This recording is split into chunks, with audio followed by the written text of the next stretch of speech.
नमस्कार साथियों, जय हिंद। वेलकम बैक टू परीक्षा एकेडमी। दोस्तों, आपके द्वारा अभी तक मुझे सबसे ज़्यादा एक प्रश्न पूछा गया है। वो प्रश्न ये है कि एमपीपीएससी प्री 2020 के केवल और केवल 15 डेज लेफ्ट रह चुके हैं। तो इन 50 दिनों में कौन कौन से ऐसे सब्जेक्ट हैं जिनको हम पढ़ करके 2022 के एमपीपीएससी प्रीलिम्स के कट ऑफ को क्लियर कर सकें। आखिरकार ऐसी कौन सी रणनीति हो, कौन सी स्ट्रेटजी हो जिसको फॉलो करते हुए हम सभी सब्जेक्टों की बहुत अच्छे से तैयारी कर सकें। तो चलिए आज हम शुरू कर लेते हैं, देख लेते हैं कौन से सब्जेक्टों का वेटेज एमपीपीएससी प्री एग्ज़ाम में सबसे ज़्यादा होता है, कौन से बड़े सब्जेक्ट हैं, कौन से शॉर्ट सब्जेक्ट हैं जिनको हम कम समय में पूरा कर सकते हैं। ठीक,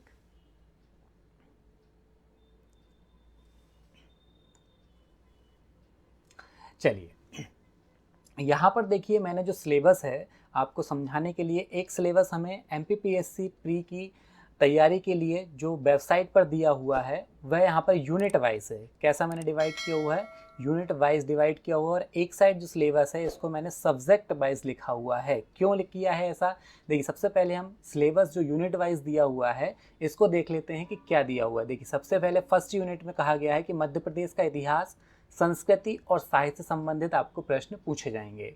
दूसरे में कहा गया है यूनिट 2 में कि भारत के इतिहास से संबंधित। अब यहाँ पे जो इतिहास है ये प्राचीन भारत का इतिहास, मध्यकालीन भारत का इतिहास और आधुनिक भारत का इतिहास, तीनों ही इतिहास आपसे यहाँ पे पूछे जाएंगे।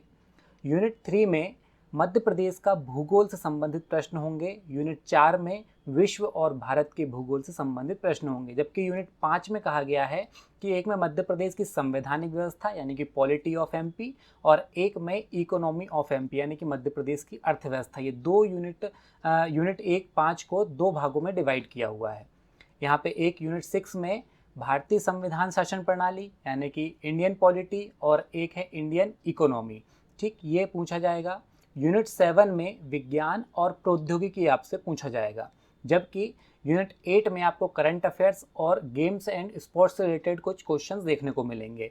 यूनिट 9 में सूचना और संचार प्रौद्योगिकी, जिसमें आपका कंप्यूटर भी शामिल है। कंप्यूटर स्पेशल लिखा हुआ नहीं है तो आप कंफ्यूज मत होइए कि इसमें कंप्यूटर नहीं है। सूचना और संचार प्रौद्योगिकी किसके द्वारा लाई गई, एक तो इंटरनेट और दूसरा कंप्यूटर के माध्यम से।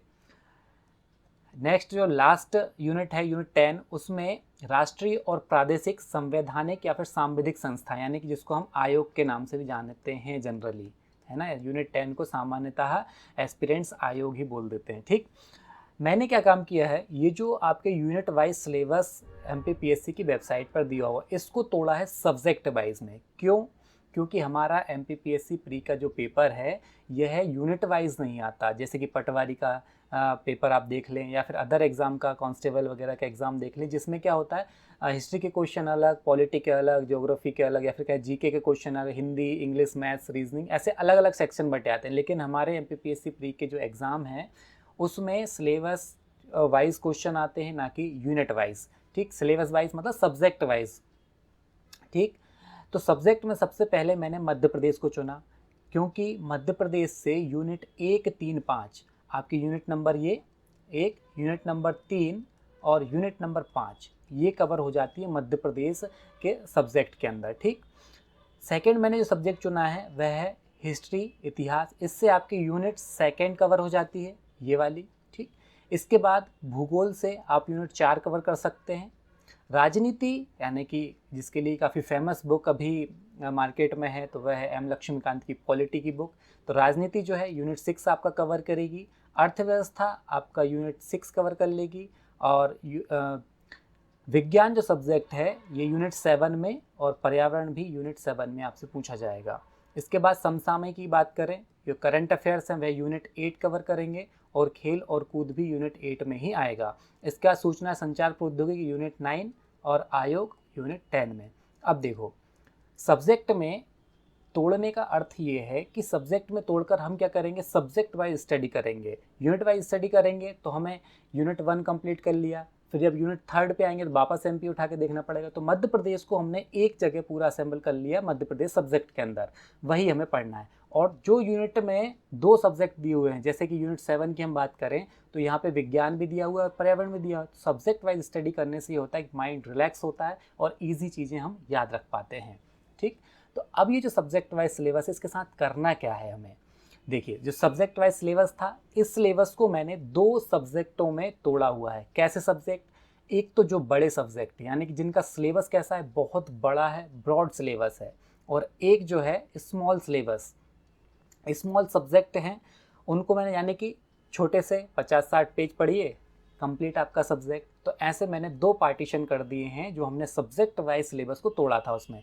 एक में बड़े सब्जेक्ट में मैंने रखा मध्य प्रदेश को, इतिहास को, भूगोल को, विज्ञान को, क्योंकि विज्ञान में फिजिक्स, केमिस्ट्री और बायो तीनों यहाँ पूछे गए हैं आपसे, यानी कि भौतिकी, रसायन शास्त्र और जीव विज्ञान काफ़ी बड़ा है। और समसामयिकी करंट अफेयर्स को भी मैंने बिग सब्जेक्ट में चुना है। क्यों चुना है मैं आगे आपको बताऊंगा।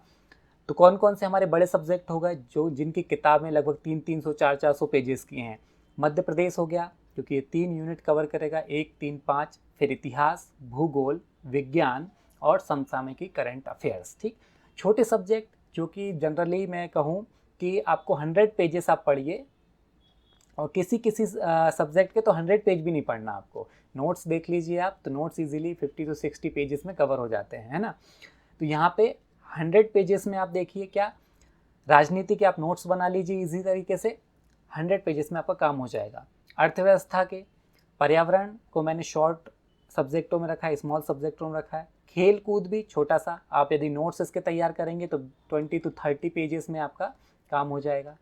इसके बाद सूचना एवं संचार प्रौद्योगिकी, इसके नोट्स ही 100 पेज के अंदर ही हैं, और आप शॉर्ट नोट्स अपने हैंड रिटन नोट्स यदि बनाएंगे तो वो क्या हो जाएगा 20 to 30 के बीच में कवर आप कर सकते हैं। ठीक, लेकिन मैं फिर कहूँगा नोट्स बनाने का समय अब चला गया है, हमारे पास केवल 50 डेज लेफ्ट हैं। तो आपको क्या करना है, इन सब्जेक्टों को 2 भागों में तोड़ देना है। यूनिट 10 आपके पास नोट्स होंगे यदि आप तैयारी कर रहे हैं तो पहले से काफ़ी इंपॉर्टेंट यूनिट है यूनिट 10। ठीक, तो यहाँ से हमने क्या किया, 5 हमारे ये सब्जेक्ट और 6 हमारे ये सब्जेक्ट, टोटल जो बात करें 11 सब्जेक्ट में हमने सिलेबस को तोड़ा था। 2 सब्जेक्ट, एक तो बड़े और एक छोटे, हमने अलग अलग कर लिए। ठीक, अब इनके साथ में हमें कैसे पढ़ाई करना है 50 दिन में, ताकि ये पूरे के पूरे जो 11 सब्जेक्ट हैं ये कंप्लीट हो जाएं, या फिर मैं कहूँ कि आप इजीली कवर कर पाएंगे। चलिए, अब हमने ये 2 यहाँ पे शॉर्ट के लिए मैंने रख दिया है, स्मॉल और ये सब्जेक्ट वाइज। देखो जब हम तैयारी शुरू कर रहे हैं अब, तो हम देखेंगे कि किस सब्जेक्ट का कितना वेटेज है। आखिरकार पेपर में जो प्रश्न आते हैं, कौन से सब्जेक्ट से सबसे ज़्यादा प्रश्न अभी तक एमपीपीएस से क्या ट्रेंड रहा है ना, कौन से सब्जेक्ट से अधिक पूछे गए प्रश्नों की संख्या रही है। तो मध्य प्रदेश की मैं बात करूं तो अभी तक 22 से 27 प्रश्नों का वेटेज, इसका एवरेज हम निकाल के चलें हर साल, तो 22 से 27 प्रश्न जो है पूछे जा रहे हैं। इतिहास के 7 से 9 पूछे जाते हैं जनरली, 15 से 17 भूगोल के प्रश्न होते हैं, और 7 से 10 विज्ञान, और 8 से जो 12 तक प्रश्न देखे गए हैं ये करंट अफेयर्स। किसमें आपका मध्य प्रदेश का current affairs, Indian current affairs और इंटरनेशनल करंट अफेयर्स, ये तीनों ही करंट अफेयर्स इसमें शामिल होते हैं। जो स्मॉल सब्जेक्ट की बात है उसमें हम देखते हैं राजनीति से 7 से 10, अर्थव्यवस्था इकोनॉमी से 5 से 7, और पर्यावरण के 6 से 8 प्रश्न आपको देखने को मिलेंगे। इसके बाद बात करें खेल कूद की तो 5 से 7, और सूचना और संचार प्रौद्योगिकी में 7 से 9। आयोग में आपको 7 से 9 प्रश्न देखने को मिल सकते हैं। ठीक, ये क्योंकि अभी आयोग जो है नया जोड़ा हुआ है टॉपिक, तो अभी ट्रेंड जो हम पिछली बार की बात करें तो 7 से 9 क्वेश्चन पूछे गए थे। ओके, अब ये जो बिग सिलेबस है और बिग सब्जेक्ट है और स्मॉल सब्जेक्ट है, ठीक, इन स्मॉल सब्जेक्ट को हम किस प्रकार मिक्स करके पढ़ें, क्योंकि बिग सिलेबस को पढ़ने में, बिग सब्जेक्टों को पढ़ने में क्या होगा, अधिक टाइम लगेगा, है ना। और जो स्मॉल सब्जेक्ट हैं ये क्या जल्दी कवर हो जाएंगे, आपके जल्दी फिनिश हो जाएंगे। तो देखिए सबसे पहले आपको क्या करना है, अधिक वेटेज वाले, कौन से अधिक वेटेज वाले यहाँ पर हैं हमारे पास। अधिक वेटेज में देखिए, अधिक वेटेज में है एक तो मध्य प्रदेश। ठीक, मध्य प्रदेश से 22 प्रश्न आ रहे हैं। सबसे पहले सारे सिलेबस, सारे सब्जेक्ट को एक तरफ छोड़कर के मध्य प्रदेश शुरू कर दीजिए।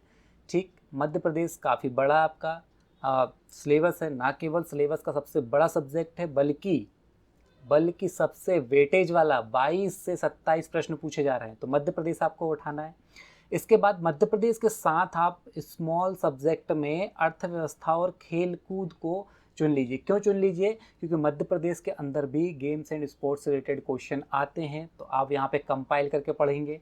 दूसरा, अर्थव्यवस्था, मध्य प्रदेश की अर्थव्यवस्था भी पूछी जाती है। ठीक, जो हमने देखा कि 5th यूनिट में पार्ट बी जो है उसका पूरा की पूरा मध्य प्रदेश की अर्थव्यवस्था से रिलेटेड है। तो आप क्या करेंगे, ये दोनों ही सब्जेक्ट इसके साथ लेके चलेंगे। जब तक आप इन दोनों को फिनिश कर लेंगे तब तक आपका मध्य प्रदेश भी फिनिश हो जाएगा। अब आप टारगेट अपने हिसाब से अचीव कर लीजिएगा, तो सेट कर लीजिएगा कितने दिन में आप मध्य प्रदेश फिनिश करेंगे, 50 दिन में आप कितना टाइम देंगे। ठीक, ये आपकी कैपेबिलिटी के ऊपर है कि आप कितना याद कर सकते हैं। ठीक, इसके बाद हमने कौन कौन से सब्जेक्ट कवर कर लिए, मध्य प्रदेश कवर कर लिया, यहाँ से अर्थव्यवस्था कवर कर लिया, साथ ही साथ खेल और कूद, गेम्स एंड स्पोर्ट वाला सेक्टर भी हमने क्या कर लिया, कवर कर लिया। इसके बाद बात करूँ मैं, आप लगभग इसको मतलब 8 से 9 दिन के बीच में फिनिश कीजिएगा। इसके बाद बात करते हैं भूगोल की। भूगोल के साथ में आपको पर्यावरण पढ़ना है। क्यों पढ़ना है पर्यावरण? भूगोल के साथ पर्यावरण ही क्यों, दूसरे सब्जेक्ट क्यों नहीं? देखिए, भूगोल के साथ में यदि पर्यावरण को हम मिला लें तो लगभग 24 से 25 प्रश्न हो जाते हैं, है ना। तो 24 से 25 प्रश्न जो हैं वो लगभग किससे पूछे जा रहे हैं? भूगोल और पर्यावरण से। लगभग 20 से ऊपर ही पूछे जाते हैं, दोनों सब्जेक्ट को हम मिला लें तो। ठीक, तो भूगोल आपको पढ़ना है। साथ ही साथ भूगोल में ऐसे सब्जेक्ट हैं जो कि पर्यावरण में भी कॉमन है, तो आपको दोनों लिंकिंग करके पढ़ना है। जिससे क्या होगा, कम टाइम में आप अधिक अचीव कर पाएंगे। तो जब आपका पर्यावरण जल्दी फिनिश हो जाएगा और भूगोल थोड़ा सा टाइम लेगा। ठीक, एक और बात, आप जो स्मॉल सब्जेक्ट हैं, इन स्मॉल सब्जेक्ट को जल्दी ख़त्म करने से क्या होगा, जल्दी फिनिश होने से क्या होगा, आपके अंदर का जो कॉन्फिडेंस है ये क्या होगा, बूस्ट हो जाएगा। कॉन्फिडेंस बूस्ट होगा जब आप छोटे सब्जेक्ट जल्दी कवर कर लेंगे, तो आपके अंदर एक आत्मविश्वास जगेगा जिसमें ये फीलिंग आएगी कि मैंने इतना सिलेबस जो है कंप्लीट कर दिया है। ठीक, जैसे कि यहाँ पे आपका दूसरा सब्जेक्ट रनिंग में रहेगा और यहाँ पे आप स्मॉल सब्जेक्ट के 3 सब्जेक्ट जो है वो फिनिश कर चुके होंगे। ठीक, आप जैसे ही भूगोल, ज्योग्राफी फिनिश करते हैं, इसके बाद आप राजनीति और आयोग उठाइए। राजनीति यानी कि 2 स्मॉल सब्जेक्ट आपको लेना है। क्यों लेना है आयोग के साथ राजनीति? राजनीति शास्त्र में बहुत सारे ऐसे आयोग हैं जो कि आपके यूनिट 10 में, या हम कहें कि आयोग सब्जेक्ट में क्या है, कॉमन है। तो आप राजनीति कवर करते जाएंगे तो मैक्सिमम आपके जो राष्ट्रीय आयोग हैं, जैसे कि राष्ट्रीय मानव अधिकार आयोग, राष्ट्रीय अनुसूचित जाति जनजाति आयोग, राष्ट्रीय पिछड़ा वर्ग आयोग, राष्ट्रीय महिला आयोग, ये सारे के सारे कैसे हो जाएंगे, कवर होते जाएंगे। CAG हो गया, आपको राजनीति में पढ़ना ही है, संविधान में पढ़ना है ना, CAG। इसके बाद निर्वाचन आयोग, सतर्कता आयोग, ये सारे के सारे क्या हैं, राजनीति में आप इजीली पढ़ेंगे और वो यहाँ पर भी आपको दिए हुए हैं। तो डेटा जो रिडंडेंसी है वो कम हो जाएगी, आप इजीली कवर कर पाएंगे। ठीक, आप देखेंगे कि आपके पास जो स्मॉल सब्जेक्ट है वो लगभग सारे कंप्लीट होने पे आ गए हैं, जबकि बड़े सब्जेक्ट आपके केवल 2 ही कंप्लीट हुए हैं। और मैं देखूं कि दोनों तरफ हमने जो बिग सिलेबस और स्मॉल सिलेबस में कन्वर्ट की थी चीज़ें, यानी सब्जेक्टों के रूप में, उसमें क्या हुआ है, लगभग दोनों का वेटेज 50-50% है ना, 50-50। जहां आपको मैं कहूं कि 2000 पेजेस पढ़ने पर 50% सिलेबस कवर हो रहा था, वहीं आपको 500 पेज पढ़ने पर 50% सिलेबस आप कंप्लीट कर चुके हैं।